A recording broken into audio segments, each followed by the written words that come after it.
Republican Congressman Pete Hoekstra from the House Permanent Select Committee on Intelligence is here now. And, sir, good morning to you. Welcome back to our program.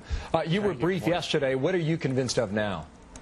Well, I was briefed on this program a year ago. I think the evidence is very substantial that this was a nuclear facility, probably intended for use of production of materials for a nuclear weapons program, and that there's probably a North Korean connection to it. Yeah, what can you tell us about that North Korean connection? We were told that there were photos of North Koreans working inside this complex in Syria. Is that a fact? Is there proof on that? Well, I think the clearest evidence is that the design of this building appears to be almost identical to facilities that were used by the North Koreans, and the only people really in the world that were using or had constructed a facility like this has been the North Koreans. Yeah, some suggest, well, back up. Why was this information made public now, sir?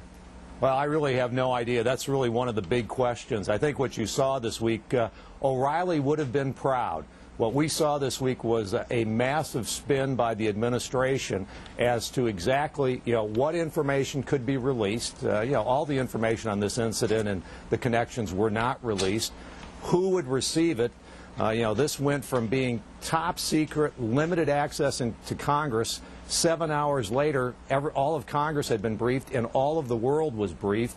And the third thing was, when people were briefed. There were various people in the media that appeared to have been briefed already Wednesday night, well before Congress was ever briefed. It was on the headlines of Thursday. This was a massive spin operation by the administration. I'm not sure why it was released now or why only selective parts of the information were released. Let me just follow up on that. It's a heck of a charge there. You're suggesting there's an agenda. What would that agenda be? Well, that's the big question, Bill. Clearly, there was an agenda. I mean, this information was leaked out specifically on Wednesday night to the news media.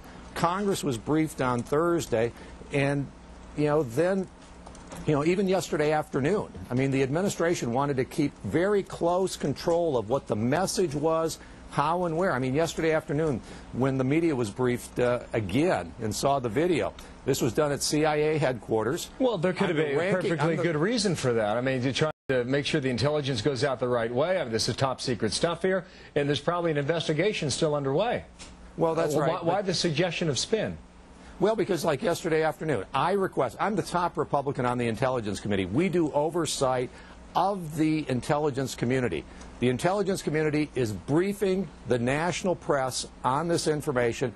I requested to be at the briefing to see exactly what the intelligence community was going to communicate to the American people, to the press, in a formal setting. I was denied access to that meeting.